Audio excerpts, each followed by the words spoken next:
guys, welcome to the Quiet Riot Show. November is a very important month when it comes to men's health, and therefore instead of releasing our shows bi-weekly, we are going to be releasing them every week, every Monday morning. And with that, we also have a new sponsor, Intergalactic Sauces. Now, I gotta tell you guys, when I discovered Intergalactic Sauces, they're absolutely fantastic. Like, every single sauce they make is just packed with flavor, heat, and there's some for the beginners, and there's some for guys like me or Tim. We love our spicy stuff. And you can go to their website, intergalacticsauces.com, and you can order yours today. Currently, they have in stock Big Sky and closed on Sundays. So closed on Sundays is for maybe the beginners. And Big Sky is just a beautiful packed heat, flavor, everything's in there. If you really like something spicy on your meals, it's fantastic. They are working towards restocking their very popular Tanqua Sriracha, which is really nice. It's a little bit higher than the closed on Sunday. And my personal favorite, Cosmic Coyote. Now that is the bomb, and not the crappy bomb on the show that we not going to mention because they're not sponsoring us, but you know which one I'm talking about. This one is absolutely fantastic. It's smoked peppers. Flavor is insane, and that is why that's my favorite. And I'm going to be ordering as much as I possibly can because they only get it once a year. So December 1st is going to be the release, and they will be setting up a pre-order on their website, which will give people also a chance to save extra $5 per bottle leading up to December 1st. So go to check out their website, intergalacticsauces.com, and you'll be able to get your Cosmic Coyote, which is, oh, I'm so excited. So anyways, thank you, Intergalactic Sauces, for supporting our show, and we're going to support you as well. We're going to load up on our hot sauces. Cheers. Welcome to the Quiet Riot Show. This is a show about men's mental health, and it's a group of people that are just going to talk about our situations, our lives, our struggles, our successes, our recoveries, our dark moments, dark times, dark years, whatever it ends up being. I'm Tim. Tommy's across from me at the table here, and we have a special guest who you're probably seeing if you're watching the video, Uncle Terry, or Terrance. Welcome to the studio. His actual name is. Welcome here. Thank you very much. Thanks for having me. Yeah. Again, the disclaimer, we're not professionals by any sense in anything we do at all, especially when it comes to psychological help. Oh, I thought you were going to say especially in podcasting. And podcasting. All of the above. I covered that. I said everything. Yeah. We're not pros. We are just people who want to talk to other people about life and other men about life and struggles and the process that they went through or didn't go through or are going through. And really that's what we're interested in here, and it's just advice, and we give each other advice, we listen to each other, we respect each other, and that's the purpose of this show. I think that's the least professional disclaimer, right? You like it? I've ever heard. Yeah. Well, again, like it'll be said, that way. We're not professionals. Yeah, we already said that. Man. Pay attention, Terry. Oh, sorry, man. Yeah. We're going to try to have some fun too on the show, obviously. Like, we're going to go through some shitty times, but again, we mentioned it in the previous episodes that, you know, we've found a way through humor to deal with certain things. And everything. That is my entire life, my friend. Right? Yeah, there you go. So Terrance will be a great addition to this table today because he does the same thing. Nice. Excellent. I'm looking forward to it. That's really dark. Let's make jokes about it. Yeah. How else do you handle stuff? I don't know. Yeah. You deflect your real problems by trying to make it funny. That's right. Yeah. And it is funny. Right. Until it's not. Until it's not funny. And then you run into someone and they're like, hey, that's a really fucked up thing to say. And you're like, well, to who? Yeah, what do you mean? It's my problem. Yeah. Get out of my head, fuck. Yeah. Oh. Check-in? Let's check in. Let's do check-in.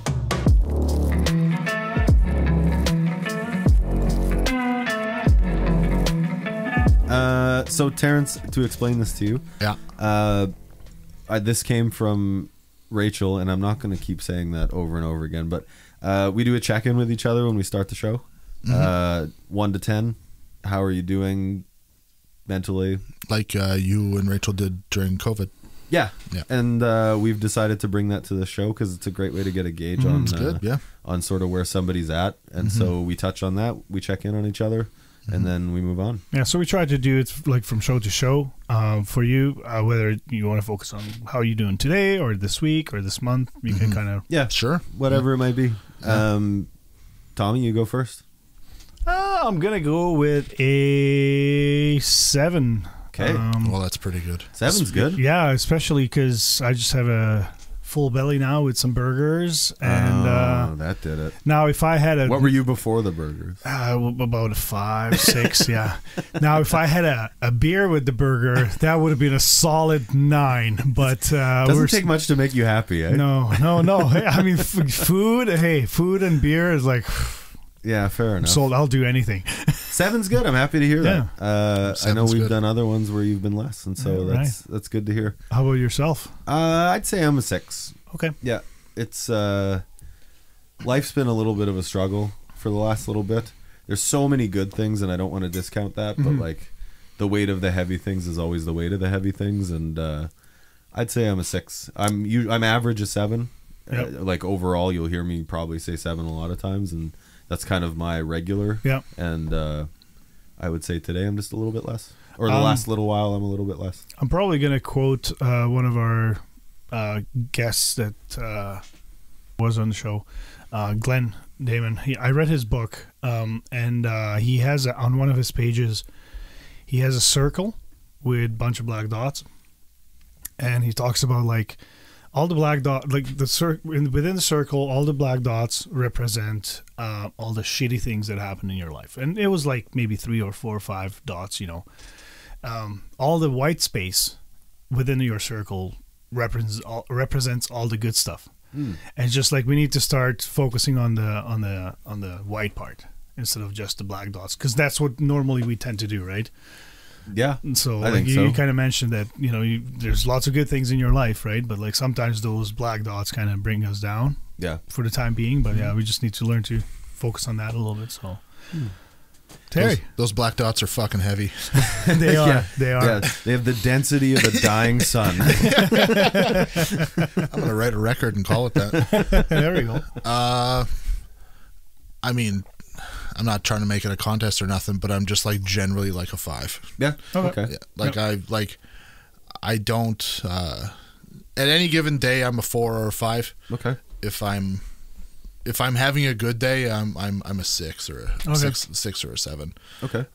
So I'm at a steady 5 for the past little while right now. Yeah. Okay. Well, I'll probably have some questions about that at some point. I'll have some answers. Perfect. Wonderful. 5 is definitely necessary to have a conversation, I think.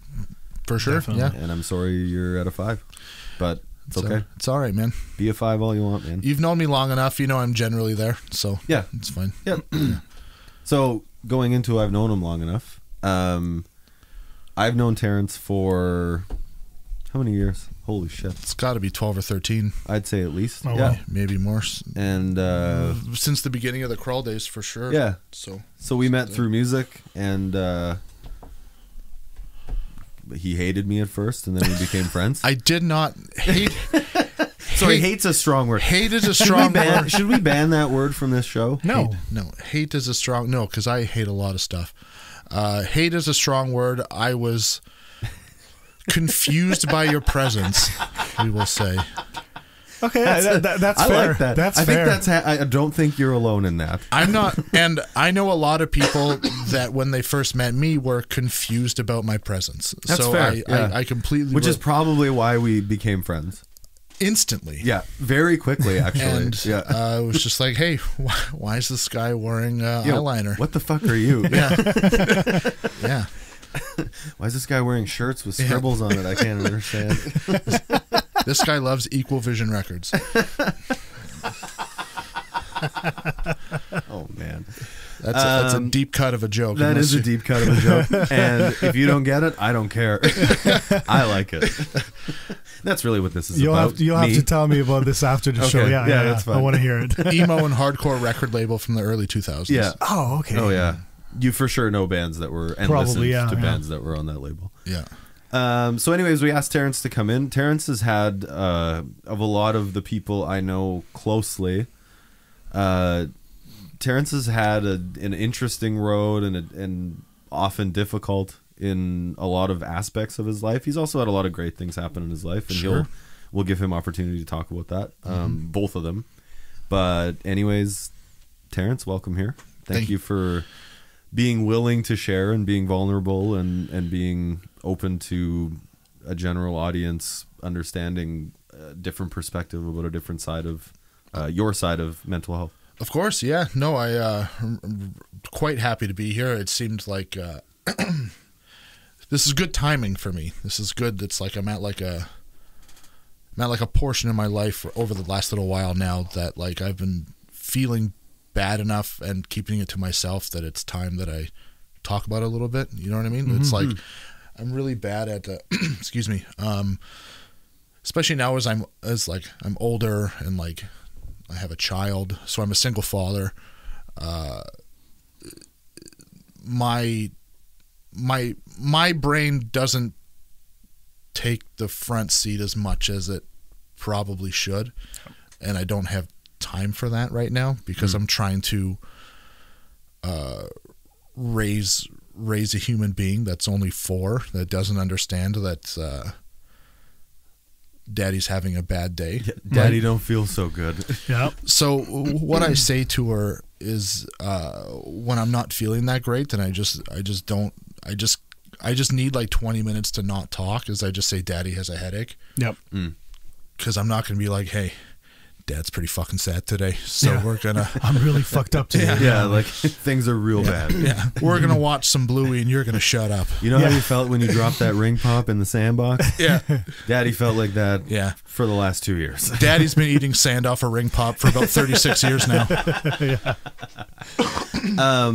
So you've had this is going to be interesting because as we get into how we do this show and how we talk to people, like you have a long history of things that have affected you, and you have a pretty good open understanding of mental health. And I think you came up a lot similar, Tommy, when we talked about your story one of the episodes we did a while ago. You had that attitude of, no, you're a man, fucking push it down. That's right, yeah. Get the fuck over it. That's how I was raised. Yeah. Okay, so why don't we start, like, can we start there? Like, let's talk a little bit about that. Like, what was kind of how Tommy did it was he talked about how he felt about mental health until he really figured out what it actually meant. Do you want to run us through that? Sure. Maybe that moment. I don't know if you had like a light bulb moment, which is a really stupid thing to say, but it makes sense. When you realize like, oh, this is a real thing and I've just been ignoring it because X reasons. I was brought up and you push it down and whatever. Just riff on that a little bit and explain. For sure. So when I was growing up, I had a pretty strict childhood. Like my dad's a real man's man. My mother is a real woman's woman, we'll say. Yep. Both took to, like, when you think of like gender roles in a relationship, like the stereotype of that stuff. Yep. It's like they are to a T. Right, locked into that. Yeah, and there's like, but what both of them had that I was a little surprised about now, thinking back when I think about my childhood, it's like neither of them allowed me to feel my emotions. And I wasn't allowed to. So it was just like, what are you crying about? I'll give you a reason to cry. And it's like, you know what I mean? I'll give you something to cry about. I heard that line, and you know what? I caught myself saying that too a couple times, and I'm just like, shit. Yeah, I thankfully have never said that to my child. I mean, I've said some things that I immediately regretted, but I mean, we all can probably agree that we have. We're imperfect people. That's okay. But it was just like, the only emotion I was really allowed to feel was like happiness. So it was just a lot of putting that on, right? And it's like, I mean, I could talk forever about the cons of my childhood, but give you just the Coles notes. Can I ask you one question? Sure. Sorry. So I know you have a sister.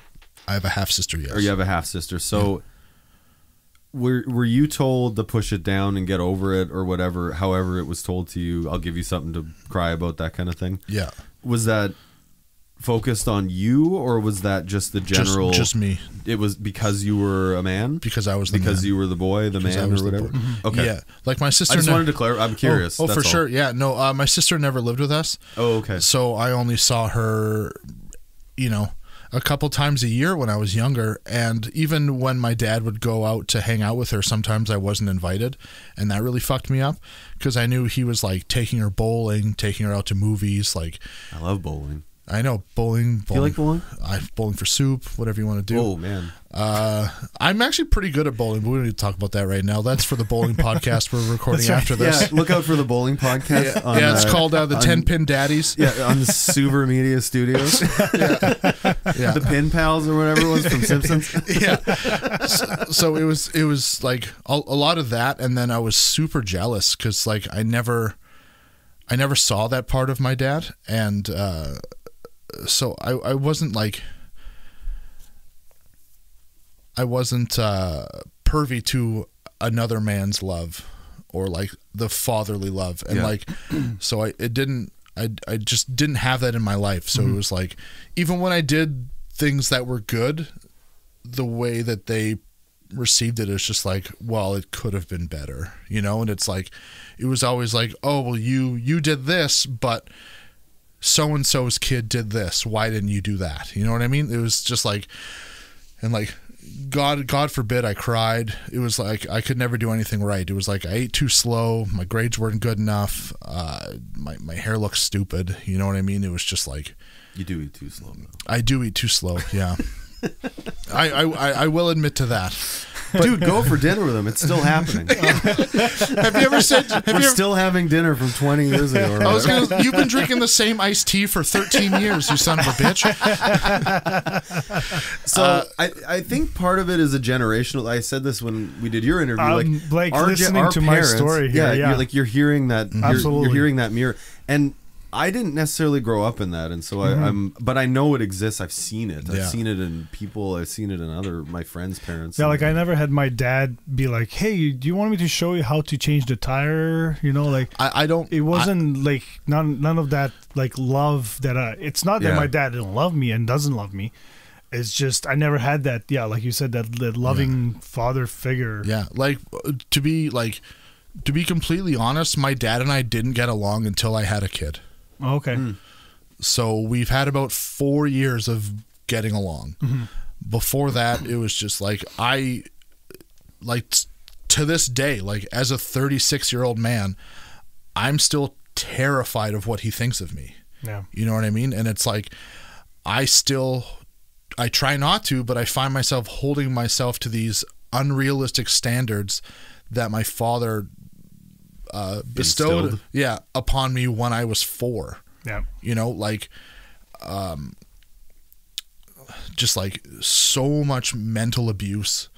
I mean, back then it was just like, that's how you raise a kid. But now it's like in perspective, like taking a step back and just like examining, like if you were to make her, the first 19 years of my life when I lived with them into a movie, it'd be like, you would watch this movie and you'd be like, that is fucking wild, man. Yeah. And it's like, there's still a lot of it to this day that I don't talk about. And I have a lot of, and not that I'm trying to defend it, because I certainly am not, but now in the last like 4 years, we'll say 5 years, my father has opened up to me about his childhood and how fucked up that was. And I'm not trying to tell his story, but there's years of his life that were so bad that he doesn't remember them. Oh, wow. Yeah. So it's like he never had, it was just like a cycle of just like, he never had a father figure. His dad walked out on him when he was really young, lived in a small apartment with like 7 siblings. His mom, my grandma, never really worked. Like, just like a bunch of bad stuff. He grew up in a bad part of the city and was just like involved in like bad things. And like, so that was like projected onto me. Well, and what tools and not to make excuses for his behavior, No, but like, but he didn't what have- tools did he have to do something different? Yeah, that's the best he Yeah. knew. And in their day, our Yeah. parents are probably all about the same age. Yeah. In their era, like, there was no tools, and Yeah. that, like, there was no podcast or sitting around with your buddies talking about your feelings. Like, Yeah. you get your ass beat to try and do that. Back then, if my dad ever cried in front of his friends, they would beat the shit out of Yeah. him. You know what I mean? And now, if I cry in front of my friends, it's a Tuesday. Yeah. You know what I'm saying? Yeah. Like, that's just... Yeah. we're so we're so lucky now finally that like men and men's mental health is I don't want to say finally allowed to be talked about, but it's finally becoming more accepted. It's not just it's okay to talk about it. it's not just a teenager's problem. It's not just, you know, like a female's problem. It's not just, you know, however the fuck you identify. It's not a problem for a certain group of people. It's an issue for everybody. It's a problem, and It's just a fucking problem. Yeah. And it's so I didn't have that, and my mom just has no motherly instincts. okay. So it was just like I'll give you something to cry about, and on this side it was get over it. Okay. You know? So- and was that, did she have, I mean, obviously she has her story behind Completely why she ended up the way she did, or is it, I'm- and you don't have to talk about it. It's not, it's it doesn't need to be shared here, but it's funny now because if it comes up, they're like, well, what do you mean? Like, we bought you toys and stuff. Like, what were you so sad about? Yeah. And I was like, oh, the fact that I played with these toys by myself for like 10 fucking years because you were the scary dad on the block and my friends wouldn't come over because everyone was terrified of you, you stupid son of a bitch. Like, how do you understand that? well, and again, like you can't get into their brain, and you don't understand with, you know, I'm sure you could tell a week's worth of stories about your dad's childhood that you've heard, never mind the stuff you haven't heard or that he doesn't remember. Yeah. And it's probably like Horrific. Why did he end up the way he did? Yeah. Because of that. Why are we all where we're at? Because of that. that. And so Yeah, and it's I will say I like with all of that being said, I refuse to take that as an excuse to be a poor father to my child. good. Which That's is good. absolutely amazing. So Yeah, like it's- that's, and I think that's how we evolve as I guess a human being too. That you want to take the shit that happened to you and hopefully do better, right? I always say, like, if my kids turn out to be at least a little bit better than I was as a teenager and adult and growing up, then I did something good, you know. Yeah. And whether I'm trying to help my kids to try to guide them the right way. You know, they might find some that, you know, that way is not necessarily their way, which that's what we went through because our parents tried to tell us, like, this is what has to be done, this is how you have to behave, right? But I think eventually we, as human beings, we try to find our own way to deal with certain things. Yeah, too, I didn't and- follow and, entirely their What? way. Do you think if when I was 11 I told my mom I was going to be a death metal singer, she'd be like, "Oh yeah, go for it." oh yeah, the devil's music. Yeah, you know how I got actually quick story. I got away from buying my first bass guitar because my mom literally just had a spinal surgery. Okay. So she was all like on drugs and stuff after the surgery, and it was my birthday, and I had enough money saved up. And I needed like extra, like whatever, $50 to buy this really shitty bass. And, you know, I just took advantage of it. It's like, yes, I got my bass. Find your moments. Yeah, and then pretty after good, I already had it, and she's like, what the hell did you do? I'm like, you okay, dude? She's like, I don't remember. That sounds like a you problem, Exactly, Mom. yeah. Following my dream of playing bass in front of 9 people. Yes, yeah. Actually, I think it was 11. Oh, wow. Yeah. Oh, sorry. La-di-da. Bon Jovi over Yeah, here. holy. When's your arena tour? Okay, so There was a second part to that question. I forgot what it was. I don't know. It doesn't matter. Well, you just It's- made us look really bad now. Yeah, thanks. I don't write down the questions. Yeah. Okay, so that kind of touches on like where I'd originally started was I wanted to sort of talk about that moment when you Right. So you grew up. We all, I think, Yeah. for sure, you guys, and I'm not like pointing fingers. Yeah, it's yeah. just, Of course, yeah. I had a different experience, but like for you guys and somewhat for me, we all kind of grew up with that attitude of like, you're a man, men don't do that. Right. Men don't cry. They don't talk about their feelings. They don't, whatever. And so, I mean, in my life, it was just all about God and Jesus. I grew up in a Christian home. And so that was a whole other thing that we can unpack sometime on the show. I'd love to, but I want to be here for that one. Yeah, I have sure. so many questions. Oh, dude, I'll answer all the questions. Yeah. So you went through that, and that was kind of your take. Now, going through your teenage years into your adult years, like you obviously there's a lot of story and a lot of struggle within that. But when did how you felt start feeling different than how you were told you're supposed to feel? When I was in my mid to late 20s. Ooh, that's a long time. Yeah. So when I was younger, I always knew that I had the ability to make people laugh. So rather than deal with things, much like I still do now, but to a lesser extent, I was always just like the funny kid in class. And then as I got older, when I became a teenager, I put on a lot of size. So I was the funny guy that could kick your ass, right? So it was like this weird, but on the inside, just an emotional cripple.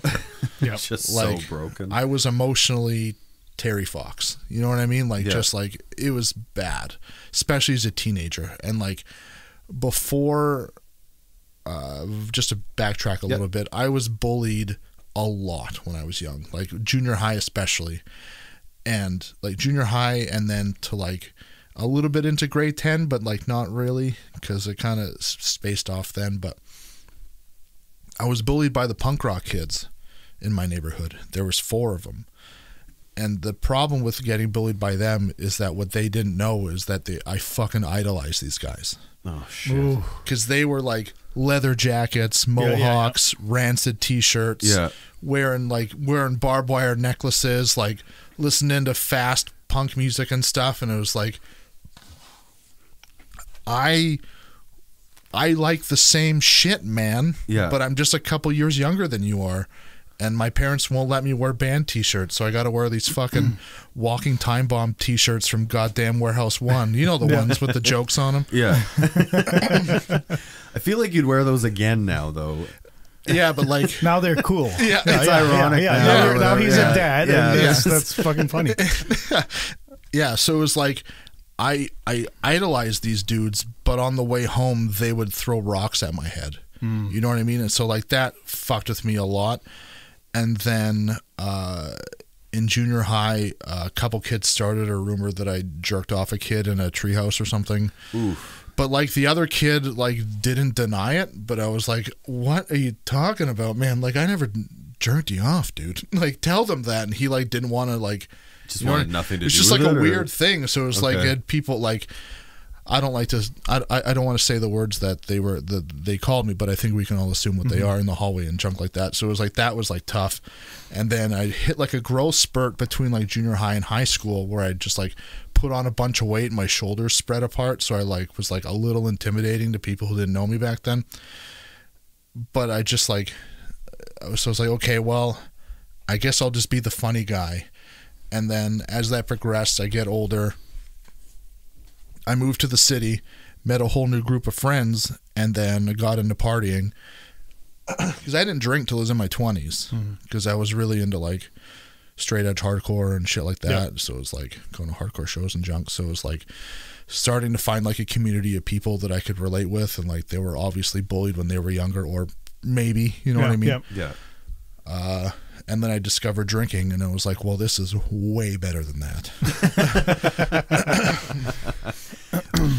So I did that, and then it was just like, then for a while, I was just like the funny party guy. You know what I mean? And then I was in bands, and my friends were in bands, and we would just like hang out at the, dive bars and go to house parties and drink Lucky Lager and do all that stuff. And it's like, but back then it was just about getting fucked up and doing fucked up shit. Yep. You know what I mean? So it was like all anybody cared about was like you make enough money so you can buy a 12-pack of Lucky Lager on the weekend and a couple packs of cigarettes and maybe like some frozen pizza so you can, God forbid, eat some food. Yeah.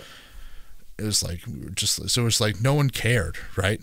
And I didn't expect anybody to care.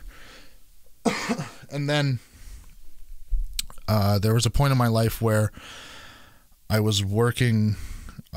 You should remember this because you were there. But I was working 4 jobs, and it was just like starting to like this lifestyle of just like partying and drinking and drugs and everything was starting to just like really like affect me mentally. And I was starting to like reflect on myself because I was turning like 26, 27. And then which at the time we thought was old. Exactly, right? Yeah. Yeah. I wish And I just, yeah, holy fuck. The things I would change. And I just, one day I just had a complete fucking breakdown. Yeah. I had a complete mental breakdown. I could not stop. I couldn't figure out why I was crying, but I knew that I couldn't stop crying. It was like, my roommate at the time was on tour, so it was just me in the apartment. And it was just like I came home from work and I fucking hated my job. I hated the people I worked with. It was just like I hate the fact that I have to work. Like I work and then I come home and then I go to work and then I come home and it's all I did was work and party and like try to get laid, and it's like this fucking this lifestyle like caught up to me real fast. Yeah. And I just had a complete fucking mental breakdown. Well, it was probably also like very exhausting, like, because I mean I remember now, if I have to think back that if I did that whatever I did in my 20s, I would be so exhausted because like I remember just working and going out at night, sometimes come home at like 4 a.m. from an after party, and then I had to work at 8 o'clock, but I could do that no problem in my 20s. Yeah. But I think with you also like trying to push down some of your emotions, like you mentally drained, physically drained, and eventually your body just the emotional or like the expectations that I set on myself, how I thought people perceived me, was eating away at me. So it's like, okay, well, so you're trying to live up to it, I guess. Yeah, so That's it's exhausting. like people know me as like the funny guy who can fucking drink people under the table. If shit pops off, he'll punch a motherfucker in the eye. It's like people liked having that guy around. So I was that guy no matter what. And people expected, and they you expected to be that there. of me. Yeah. And like, honestly, when I stopped being that guy, a lot of the text messages stopped rolling in. Like not at first, but it was like, but luckily back then I had, and still do, had a really good core group of friends that started to realize all that stuff around the same time. Yep. And then it just kind of slowly went into just like, maybe I should go to therapy. Like maybe that's just not something they do in the movies. You know what I mean? And is this after your meltdown? Yeah, so this was shortly after that. So I'm the meltdown, I'm assuming, was right before you hired me. Oh, okay. It was around that time. You like physical. It's such a your exact story about this is such a key sign of like the connection between your physical self and your mental self. Like those things are massively connected, because not only were you under all this mental pressure, you've been bearing down other stuff from 15 years, 20, 30, 20 years ago. Yeah. But like you've become this person, there's this expectation, and you're working to try and maintain that, to maintain the life you're living. And it's just all of it all around exhausting, and you broke. Yeah, I just completely broke. It's happened a few times since then. It happened recently. How did you feel coming out of that?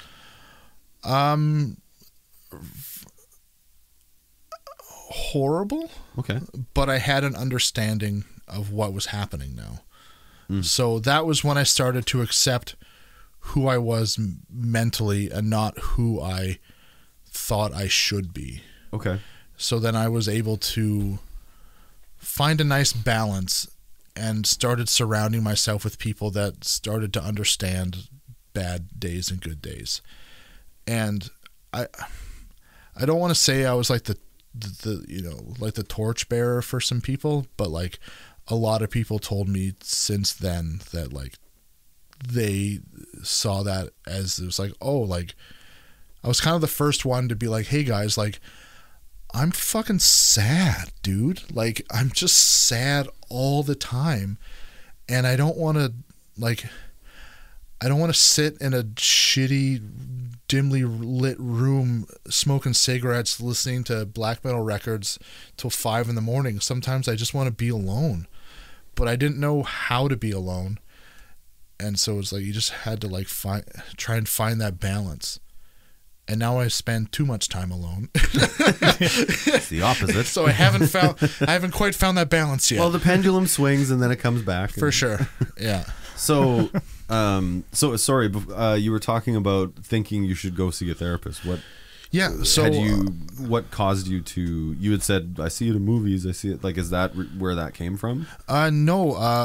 A person that I had a very brief relationship with. Like, I'm talking like a couple weeks, which just happened to be over one day where she was just like, how you doing? Like, we were like talking and I was like, I feel like shit. And then I was like, whoa, what? Like, did I just say that out loud? For the first time? Yeah. And then she was just like, oh, do you go to therapy? And I was like, that's for nerds. Yeah. It was like, we don't have feelings in this house. It's like, also disregard what I just said. Yeah. You can take that outside or stay, please. Yeah. Actually, I got some questions. Yeah. Listen here, nerd. But if, say I was also a nerd, how would someone go about doing that? Yeah. What does a nerd like you mean when you say that? Yeah, so I went to like a walk-in clinic, and it was just like, hey, I need like a therapist or whatever. So, but I was like poor as shit at the time, like living like under the poverty line, you know. So it was like I found someone that would do it basically like you pay what you want sort of thing. I didn't do it very long. I didn't do it as long as I should have. Obviously, I went a couple times, paid the like $20 or whatever it was, talked to this nice lady for a little bit, and then that was kind of the end of therapy for me for a while. And then when I was with my ex, she put me back onto therapy again, and we went a bunch, and it was really, really good. I don't go anymore just because I probably should, but you know, every excuse in the book I could list off is why I don't go right now. But I mean, I know how to handle my emotions more now. I'm not any happier, but I know how to deal with it, I think. But I don't know. Well, yeah. Again, but like, I think you know, and if I'm your friend, so of course, I think you know how to not deal with it. I think you've gotten better at not dealing with it. I've gotten a lot, dude. I'm not saying I don't do that. I do that constantly. Yeah. But when... Yeah, and there is reasons why, and we've talked about this. There is reasons why people A, don't go to therapy, or B, can't. Like it's expensive, and the resources are so expensive. I would say limited. Yeah, like to a certain extent. To go see a therapist for nothing, right, is almost impossible. Yeah, like it's kind of like trying to eat healthy. It costs so much more. It's the exact same thing, man. And I 100% agree with you. And I think it's like with therapy, like unless you're like, you declare that you're suicidal, you get almost no help. And it's pretty sad that like something like that would be very beneficial to pretty much anybody. I think everyone should go through therapy. Even just for a little bit. It would be beneficial. I tell people that all the time. A really close friend of mine, I won't say his name again, not my story to tell, but told me recently that he started going to therapy, and I am so fucking proud of this guy, because he's much like me, very on the inside, had like a similar ideal when he was growing up, as far as I can understand. And then just started going to therapy, and I've been trying to check in on him a little bit about it, and it's like seems to be going well. And it's like it got me thinking about it again. It's like I'm like an advocate for it, but I don't fucking do it. I'm also an advocate for not being a fat piece of shit, and I am. So it's like it's you know, but it's tough to. Much like the gym and eating healthy, it's tough to get back into a routine of doing something like that once you haven't been doing it for a while. Yeah. And for me, it's tough to want to work on myself when I don't feel like myself is worth working on. Yeah, buddy. Like, I get stuck in that all the time. Like I don't feel like I deserve, or I don't feel like I should, and so because of that, I don't. That's like a big struggle for me, is this like I have to convince myself that I'm allowed to be happy. Yeah. That if I have a really good day, you know, like if I go ice fishing with my friends and I get a good catch, and you know, we have a couple beers and go back to the cabin and this and that, and it's like, you know, this day was a fucking 8 out of 10, and then it like, before I'm laying in bed, I'm like, I just like start to doubt myself. Yeah. You know, it's like, well, I just had a really good day, but in order to have this good day, I had to pass my child off to my grandparents, and maybe she's not sleeping that well because I'm not there. And then I start second guessing it, and it's like, maybe it's just not worth it for me to do this, and maybe I should just be at home. Is it is it a guilt thing or like a self-sabotage thing? Or a bit of both? That's kind of what I'm like, that's kind of what I'm across right now. It's like I'm at a bit of a crossroads with that. It's like I try to convince myself that I'm allowed to be happy, I'm allowed to do these things, but I'm also more comfortable in the shit. Like we've talked about that a few times. Yeah. Where it's like, once things start to look up, I tend to self-sabotage because I don't know how to handle being in a good spot. Yeah. Well, and I think there's some things that that there's reasons that's the way you think and feel. And I think that, like, if I look at the last few years of your life from the outside as your friend, there's a million reasons why, if I went through that, I would feel that way too. Like you, and I'd love to talk about that. Let's take a 2-minute break here and then let's chat about that. Sure, of course. Yeah, just wanted to please. one thing wanted to bring up that you know, you kind of mentioned that you were doubting yourself, and I when I went through some struggles with my wife and like kind of had a disconnected relationship with my kids. After therapy and marriage counseling, you know, I kept telling myself and my wife as well that, you know, I need to take care of myself before I can take care of you guys. So I really, that was like a big step in my self recovery. Right. That I really had to take care of my needs, because if I was just not focusing on those, I was just a miserable prick, you know. And of course, yeah. And they don't deserved me or my behavior, right? So I told her, I was like, look, I really need to focus on myself, you know. And but I totally get it. Like, there was times where like I did something for myself, and it's just like, fuck, I should be at home with my wife and kids, you know. But like, right. I'm here having a great fucking time, and I'm feeling shitty about it, and that's such a mixed emotions, so many mixed emotions that you just, it's a roller coaster. I'm trying to figure out, like, how do I cry? Am I gonna be happy? Like, from personal experience, man, don't be the dude who cries at the party. At least not first. Yeah, you can join the crying party. Right. Okay, yeah. But yeah, let's take a break, and then we'll be right back. Okay. Hey, Tommy, among all the episodes we've recorded, you know, there's one common theme, and that's getting therapy. We've talked about it lots. Many times. You had a really tough time making that first phone call. I had a tough time making that first phone call. I didn't even know if the person I was going to see was the right person, but you got to just try. Thank goodness we have a sponsor that makes it way easier now. BetterHelp has an online platform that allows you to fill out a questionnaire. They connect you with a therapist, and you get to communicate with them however you want. So whether that's text messaging, that's emails, that's through their app, that's video chats, you get all those options, and it makes it way less scary to be connected with someone. And if you're not into the person you talk to, they'll sign you another one right away. I've gotten assigned mine already, and I can't wait to use it. Like, by the time you hear this, I will have had my first session, and I'm super pumped to talk about it on the show. Yeah, I'm very excited about it, and like, it's very easy to sign up. It took us maybe 5 minutes to sign up, and you answer just simple questions, and next thing you know, you got a message that you will be paired up with a therapist, and within the same day we got the therapist already, the name and a message from them, and we were able to communicate with them. So it's extremely easy. So please go to BetterHelp.com. Yeah, that's the thing. BetterHelp.com/Quiet Riot Show, and you get to also enjoy 10% off for your first month if you sign up using this link. So again, right here. I'm going to be doing it from here. Yeah, it's BetterHelp. Am I screwing it up? .com/Quiet Riot Show. Yeah, sign up today, and you're not going to regret it, because I'm already enjoying it. Just the fact that we connected with a therapist. Me too, man. Thank you to BetterHelp for supporting this podcast.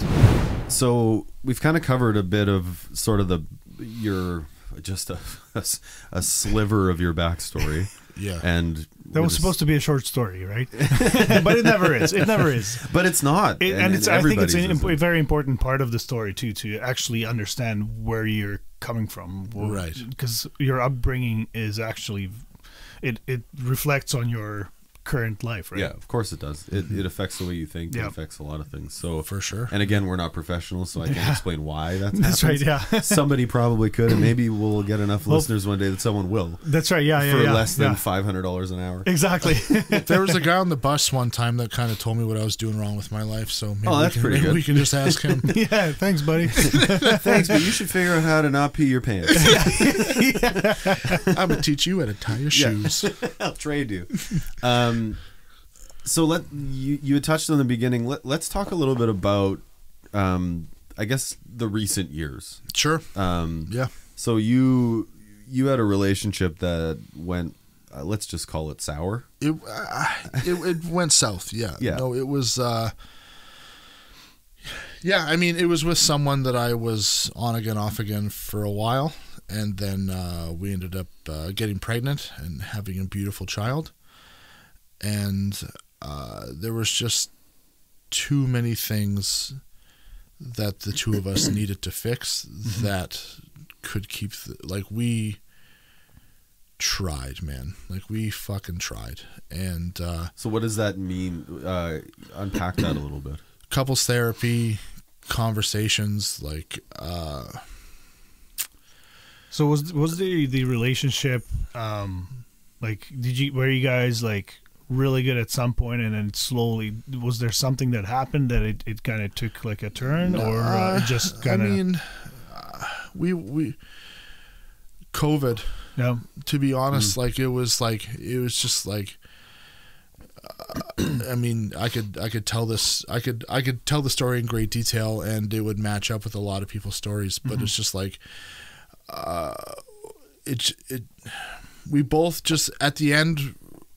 We both just wanted something else. We both had our flaws with the relationship. I was by no means perfect, and neither was she. But it was towards the end, it just got super fucked up, and just things happened that shouldn't have on both accounts. Things happened, things were said, yada yada yada, and it just. Eventually, we became a Blink-182 song, "Stay Together for the Kids," and it just hit a breaking point where it wasn't healthy for her, it wasn't healthy for me, certainly wasn't healthy for the kids to be in that relationship, and holy fuck, was that awful! Yeah, like that's like honestly, the day that we split was the worst day of my life. It just. No, I shouldn't say that. Like 3 or 4 days later was like the worst day of my life, because it didn't really sink in until it was like things started happening around the house where it's just like, holy, like this is fucking real, dude. Like this is like, it's done. It's done. And it's like it was just so fucked up, man. And it's like no one understands what that feels like unless you've been through it. It's like it's so bad. It's been just over 2 years now, and I would say I've been over it for about 3 months. Yeah. It still fucks me up to this day. Like, it's just like, how the fuck did this happen? How did I let this happen? And it's like, now it's to the point where like my kid, she's starting to ask, like, why doesn't mommy live here? Like, why do I have to come here every couple days? Why don't you just move into mommy's house? And it's like, oh man, like, How do you explain it to a 4-year-old? You don't. Yeah. They don't Yeah. understand. You just don't. You're just like, you just be gentle. You just be gentle, man. And you're just like it's like, no, mommy and I are best friends, and that's all it will be.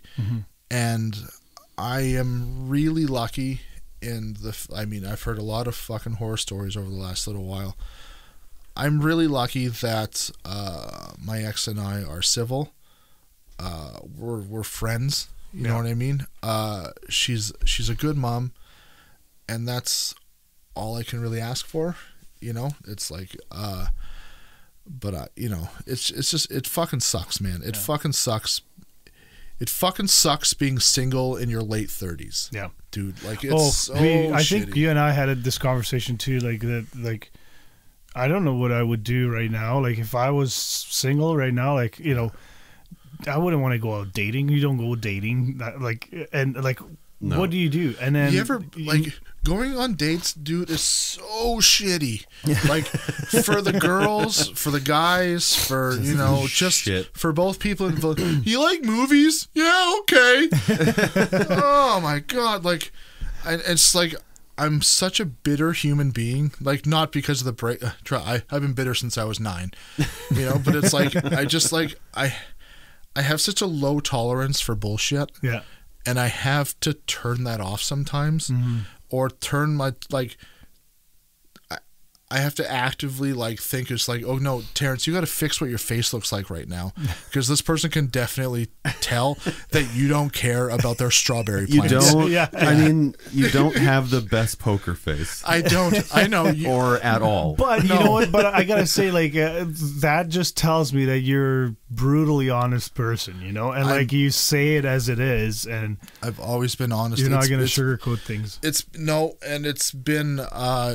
bit me in the ass a lot in my life. It's just another wonderful thing I picked up from my father. He's just sprinkled. Thanks, Dad. He's just sprinkled so much love in me. But you know what?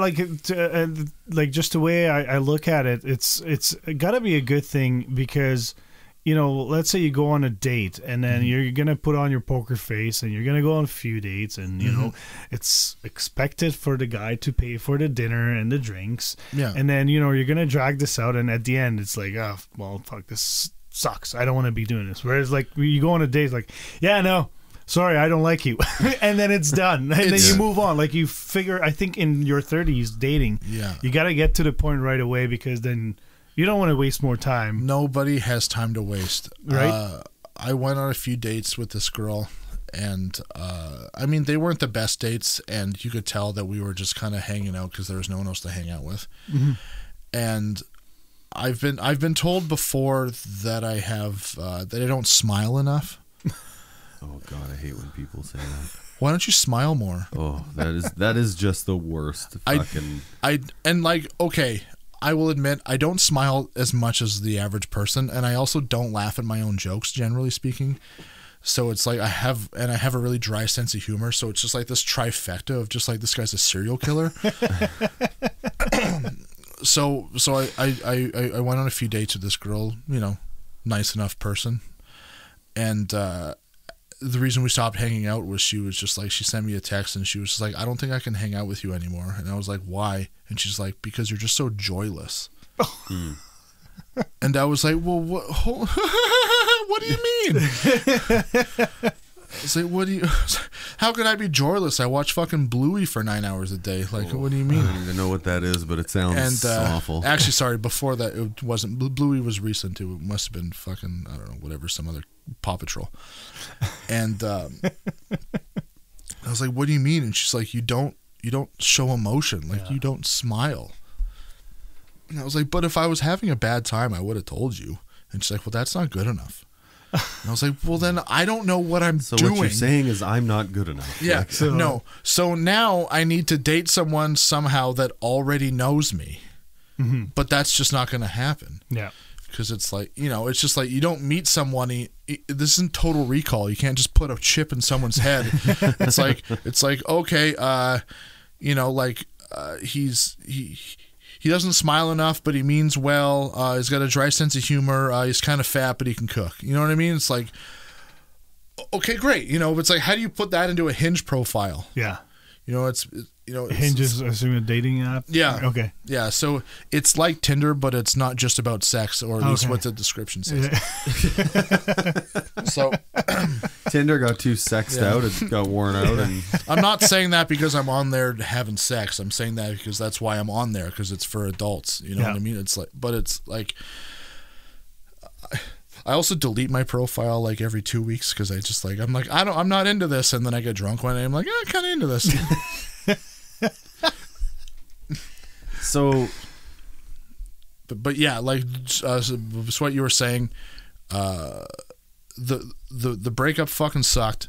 It fucked me up emotionally, and I don't know, man. Okay, I'm gonna get real for a second here, if we could. I truly believe, and this is the first time I'm saying this out loud, I truly believe, and I'm not saying this is a fucking woe is me thing, but like, we're in the trust tree. No one's gonna hear this, right? No. This is between those three. The microphones aren't even plugged in. No. Well, how do I hear you in my headphones? Your ears are really good. Do you hear me? Is David Blaine here? No, it's just Chris. What's his face? Masters. No, Chris Angel. I'm thinking of wrestling. It's just Chris Angel. Chris Masters is a wrestler. I honestly don't think that. I don't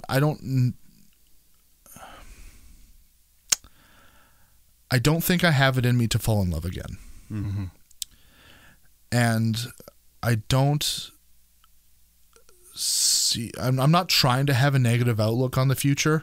I truly am not, and I know what we just talked about and everything and like whatever, but I don't see myself ever falling in love again. Mm-hmm.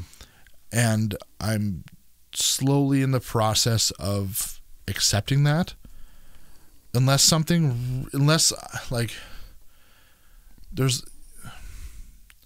people say there's always someone out there for you. And I just like, it's just like it just came and went already for me. I don't know if that's true, and maybe not. But the thing is, it's like I'm more okay with it knowing that I have my daughter. Yeah. You know, obviously there's things about having a child and having a partner that are completely different, but I don't need to explain that. But it's like, I don't. You know, it's like if I start talking to someone or we start hanging out, we go on a date, we go on a couple dates, my first thought is, can I introduce you to my daughter? Yeah. Mm. And so far the answer has been no. Mm-hmm. And even now it's like I talk to someone on a dating site and then I fucking delete the app and then I get it back and it's like this and that, this and that or whatever. And it's like, I'm not the type of person I'm also not the type of person to approach a stranger. Mm-hmm. So, if you see me in public and you're like, is that guy looking at me? No, he's looking through you because I got 9 other things on my fucking brain right now. And it's like, I know this is like a mental health podcast and, you know, like all that, but like if we can get serious for a few minutes here, it's like, I'm really struggling right now with the fact that I don't think I'll ever get married. Mm-hmm. I generally don't think I'll ever find someone that I will be in love with again, at least not as much as I was in love. And it's just like, as rough as the end of our relationship was, there was a time where it was like, I don't think I'll ever feel that way about anyone else ever again. Yeah. Mm-hmm. And it just sucks. It fucking sucks to feel that way. I don't know if my ex-partner will ever listen to this or not, but it really fucking sucks, man. And it's like such a huge reality to me right now. And it's like when I say I come here, it's like I'm a 5. It's like that's like the two things that constantly go through my mind are like money problems and like, am I going to be alone for the rest of my life? Mm-hmm. And it sucks feeling that way. And it's like, yeah, were there some things when we were together and like younger that I things I shouldn't have said, things that happened, but it's like I also can't think like that either, because then I'll never fucking sleep, and I also never fucking sleep. So it's like, well, and I think you're not alone in that, in feeling that way. Like it's I have a hard time staying asleep because my brain won't shut off. I think of all those things, like all the things, you run that. I wouldn't even. It's not a highlight reel, but you know what I mean. Yeah. And like of all those things, and they just eat and eat and eat at you, and like. Yeah. It makes life really tough when you go to sleep with that. You likely wake up with it. Yeah. And I think you're living that every moment your brain has every day to actually think about that. Yeah. It's like a constant battle of do I accept that this is the rest of my life, or do I just say fuck it, find someone who's okay with settling because we both just don't want to be alone, and then in 40 years I'm my parents and we're just like not talking, not sitting in the same room, being like, hey, what do you want for dinner? Fucking chicken? Yeah, all right, sit down and eat your fucking chicken. Yeah. You know what I mean? And it's like that's, to me, sounds way worse. Yeah. So do you like, there's obviously a whole large amount of healing that you are going through and trying, man, and or not yet going through. Yeah. Do you think your outlook would be different given that you heal through some of these things? Some of those wounds heal, some of those you give yourself an opportunity to slowly crawl your way out of that. I mean, do you want to do that? Is that something you're like, is that something you think about? For sure. I mean, having someone you've only met 3 times tell you that you're joyless is kind of an eye opener. You know what I mean? Like, as much as it's fun to laugh about and this and that, but like you kind of go to Jesus Christ, you kind of go to bed at night. Cut that one out, eh? You go to bed at night and then it's like, well, maybe she's not fucking wrong. Or like, not necessarily wrong, like, but maybe I just need to do what everyone else does and just fucking fake it a little bit. Mm-hmm. The problem is that I've never been one to fake it, and I don't know how to do that. Like even at work sometimes, like someone will, okay, here's a fun story that happened the other day at work. So a guy from FedEx drops off a giant package that's encased in wood. Like it's like 8 feet long, about 3.5 feet wide, and it's a bunch of covers for a swimming pool. The guy says, what do you think this is? Because I didn't know what it is at the time because I didn't order it. And I looked at it and I said, well, I hope it's a fucking casket. This guy looks at me and he goes, well, do you think we can both fit? And did we just become best friends? I was like, dude, thank you so much for having a sense of humor. Because I was just having a day, right? Yeah, I just like, as Tim said, not much of a poker face. Yeah. So it's like, there's a stand-up comic, I think it's like George Carlin or Bill Burr or something, that says like, if someone asks you how you're doing and you're doing good, you say good. If you're doing shitty, you say fine. Wasn't that Tom Segura? Oh, Tom Segura. Yeah, it's Tom Segura. Yeah. If you're doing good, you say good. If you're doing shitty, you're doing fine. And it's like, I can't say fine if I'm really doing shitty, but I try to. Yeah. But sometimes people are like, how's your day? I'm like, fucking sucks. What do you want? Mm-hmm. Yes, sign here, see you later, Yeah, that whole question, like, oh, how are you doing? It's like there's more and more that I kind of pay attention to, and also don't ask if you don't care. It doesn't exactly. It just doesn't mean anything anymore. Yeah, like I my father-in-law actually started using good day. I like that. I say that quite often because like when you ask how you doing, well, actually I'm struggling, and they keep walking. Yeah. Like no, I want to fucking talk. So what I started doing now, when people ask me at work, especially at work, it's, you run into, I work with like, around 1,000 people there. And so like, every second person, how are you doing? So I just keep saying, excellent. And like, it's I put on a face just because I don't give a shit about them anyways. It's just more of a courtesy. You say what you want them to hear, so they leave you alone. That's right. Yeah. Yeah. But I think that like it's unfortunate because that statement actually means a lot. Yeah. For sure. Like Yeah. if I ask you how you're doing, but then I go outside and see Tommy's neighbor walking his dog, and I'm like, oh hey, how you doing? Like, what value have I given it when I ask you? Yeah. Because you Nothing. like, I'm asking the guy walking the dog, expecting a bullshit response. It means nothing. Yeah. Yeah. Like, there's a lot of weight to that statement if you take it seriously. For sure. And like, I don't ask. I shouldn't say I don't ever, because I'm sure I get stuck in it sometimes too. But Yeah. I generally don't say that, or try not to say that, unless I actually mean it. And I will, if that person's falling apart, we're stopping everything we're doing and we're focusing on that. Yeah, because that's why you ask. They're back. They're back. The pizza, Pizza oven oven. is back. They have new ownership. They have new menu items as well as all the old classics. You tried one of the new ones, or Yes, a couple of them. I tried the chicken tandoori pizza and it was absolutely fantastic. You brought it to my house and I smelled it, and Yeah. it smelled unreal. Yeah, you were on your keto Yeah.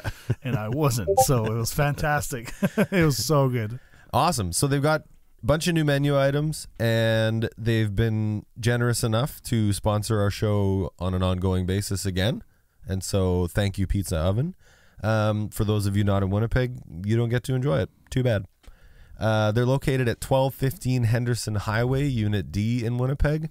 You can give them a call, 204-949-3000. Also, we have a promo code that you can use if you order online through their website, and that is QRS15, QRS15, and you'll get 15% off your Pizza Oven orders.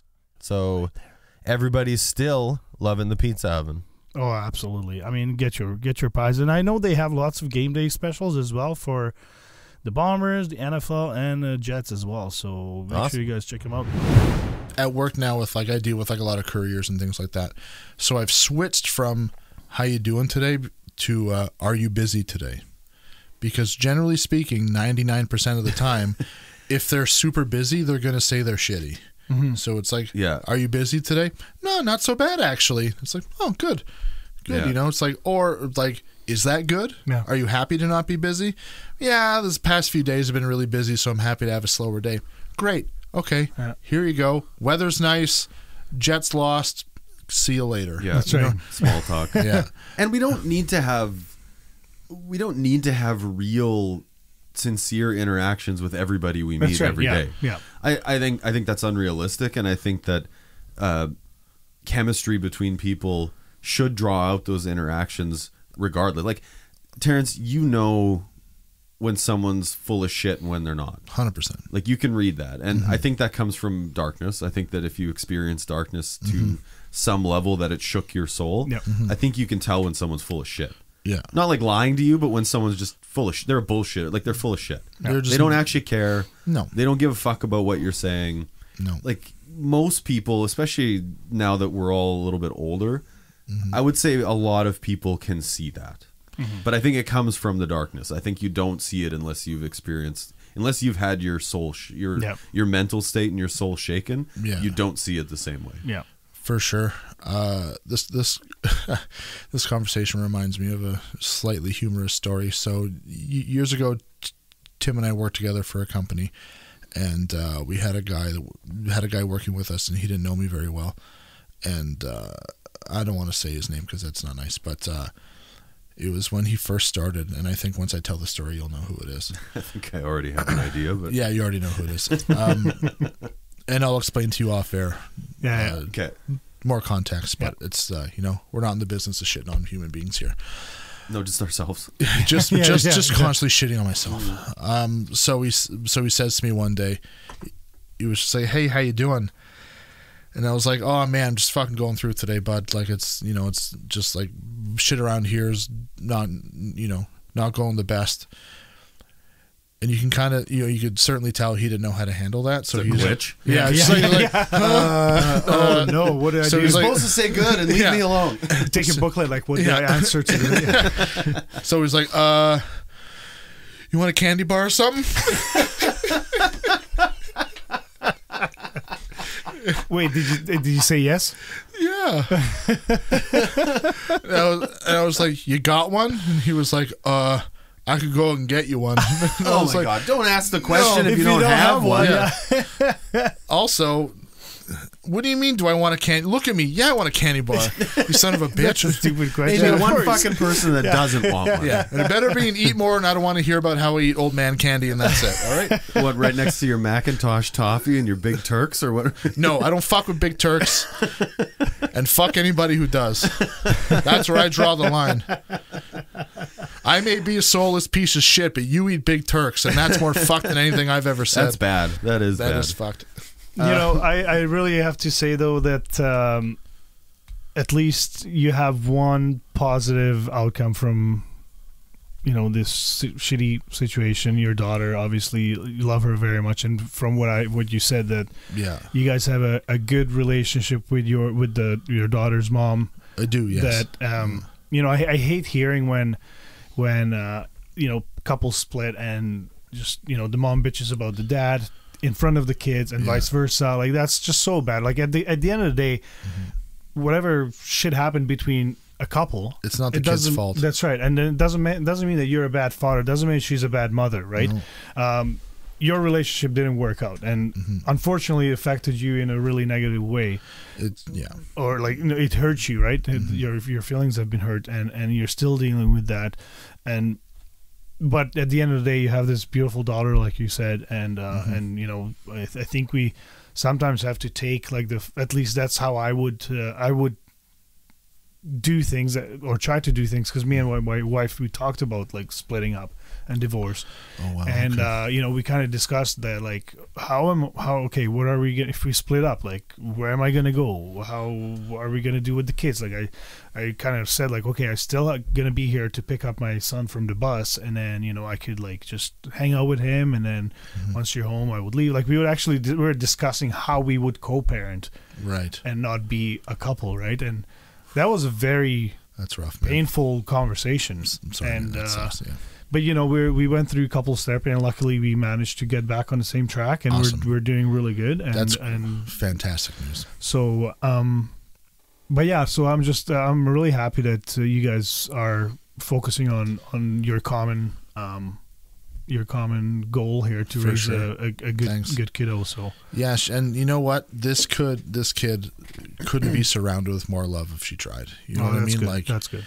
Between myself, her mother, that side of the family, my parents, everything that's that. It's like she's loved, she's taken care of, she has a roof over her head, she has food, she's going to school, you know, like she's learning. You guys everything, are making it work. Everything worked except for the one thing that didn't work. Yeah. And that's okay. Mm-hmm. You know, like, it may have fucked me up real bad, but it's okay. And it's better like this in the long run, because like I said, you don't want to be fucking 75 years old and be like, hey, come get your fucking chicken. Yeah. You know what I mean? Yeah. Like, you don't want that. I grew up around that. I'm still dealing with it. Yeah. You know, because my parents are still together, but it's like, you can't put your kids through that, man. Mm-hmm. And it's not worth it, because you don't want to ruin someone else's life because you're miserable. That's right. Yeah. Yeah. And it's like, you can't. You got to see the forest for the trees, man. Yeah. You know? And you know, it kind of, we talked about your how you were growing up. You know, you were bullied, and then you were kind of the jokester, right? That actually probably helps you now. You know, probably you said you don't have a poker face, but you probably put a poker face on in front of your daughter. In front of her, yes. Yeah, and then in front of her, so all 100%, those, yeah. I truly believe in karma, and like, you know, you're an awesome guy. I've met you a handful of times, but like, thanks, man. I don't know what those girls talking about, you know. Like, I love you, man, and I hope we get to hang out more in the future. Course, but yeah. you know, it's all those bad things that happen to you, and it might sound like bullshit to you, which is totally fine, but like, it's for a reason. You know, being bullied probably made you stronger. You know, then being the jokester, you know, you learn to deal with shitty situation and put on a face and joke about it. And here you are, you know, raising your daughter, and I mean, focus on the good things, man. Yeah, I mean, that white space, man, with the black dots. Yeah, I hear you, dude. Like, and it's like, I will say another positive thing about it too. It's just like, I'm 36 years old. I feel like I've lived 3 or 4 different lifetimes at this point. Yep. And I like to use that as a way to just help people as well. Yeah. You know what I mean? Like, again, like, you're so joyless or whatever. It's like one of my greatest pleasures in life is helping others. Mm-hmm. That's true. And I feel to like your own detriment, to be honest. Sometimes to my own detriment, for sure. Yep. But I've done, in my humble opinion, I've done more than the average Joe to go out of their way and help other people, Mm-hmm. even, you know, people I don't know, situations, charities, things like that. Because I haven't experienced it or haven't allowed myself to experience it, I know what life can be for other people. Yeah. And I want them to be as happy as possible, even though for whatever reason I don't allow myself to feel that way. Mm-hmm. Well, I think that, like, to sort of close off a little bit, I love you. Love you too, man. And, like, you're such an important person to me.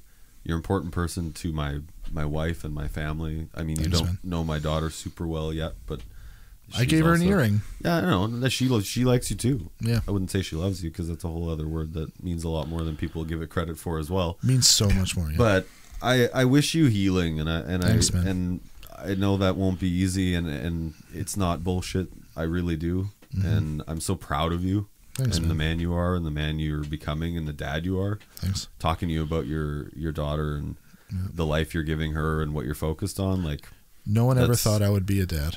no one ever thought I'd be a dad either. Yeah. Now look at us. Yeah, and I'm just so fucking proud of you for that. Thanks, man. And That thank means, you. It means a lot. I appreciate that. Thank you for being here, and Of course, yeah. I hope Yeah. you'll come back. And I'd really appreciate you sitting down and opening up to our listeners. I love it. I love sharing my story with others because I know I was there when all of a sudden it hit me like a fucking train that, you know, I didn't know what to do.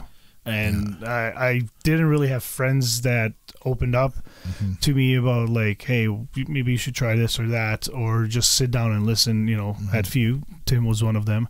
And just love the honesty and the openness. So I really appreciate you coming and sitting down here. And, man. you know, I'm sure we can hang out more. And Of course, yeah.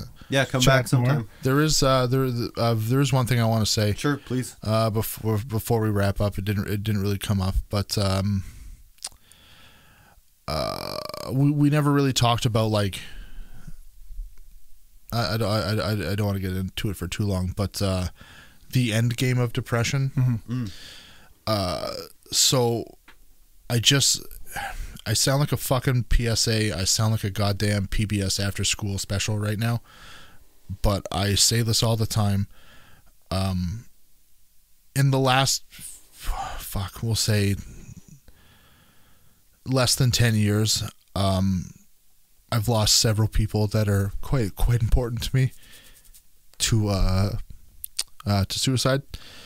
And I just want to say that if you're listening to this, you can reach out to any one of us. And I just, I just, like, I know everything I just said. I know everything I just said about my outlook, about not finding true love again, this and that, but it can be better if you allow it to be better. It doesn't need to go that way. There's people that care about you. And if you don't think that there's people that care about you, you can fucking reach out to me. And I will talk to you, because we don't know each other from a fucking hole in the ground, and sometimes that's a lot easier, like we talked about with therapy. Yeah. And I'm not going to charge you $120 an hour. Message me on Instagram, message Tim, message Tommy, message whatever Facebook page this show has, whatever it is. Please. It's so much more important than a podcast. It's so much more important than yucking around with your friends. I just do it, please. Promise me that you'll do it. Thanks. Good. Love it. In the as we've said at the end of other shows, you can contact us through in the pod script for today. We're gonna have all We'll the put Terrance's, mine, Tommy's, our personal Instagrams. Yep. You can email us at quietriotshow@gmail.com, and it can be confidential. It can be something you want us to talk about on the show. It can be if you need someone to phone you, if you need to just talk, like just reach out to any of us anytime. Come to your house. Yeah, like we really give a shit. Yeah. And we love to just sit down and, I don't and need be to the know listening you. ear. I don't need to know you to know that I give a shit. Absolutely. And so Yeah. please don't hesitate to do that under any circumstances. Yeah. And thanks again, Terrance, for being here. Of course. Thank you, man. Yeah. Cheers, everyone. See ya. All Quiet Riot Show episodes have been recorded and produced by Suver Media. If you think you have an idea for a podcast but don't have the space or proper equipment, please visit suvermedia.com for more information. We hope you enjoyed this episode, and if you did, please hit the follow button and leave us a review if the platform you are listening on allows you to do so. Subscribe to our YouTube channel, The Quiet Riot Show, and follow us on the Instagram page @QuietRiotShow. Please share this episode with others that may be interested in these topics. If you know anyone that would enjoy these topics, feel free to share our podcast with them. Also, let us know what topics you'd like to see covered in future episodes. Get in touch with us in the comments on our channel and social media, or send us an email to quietriotshow@gmail.com.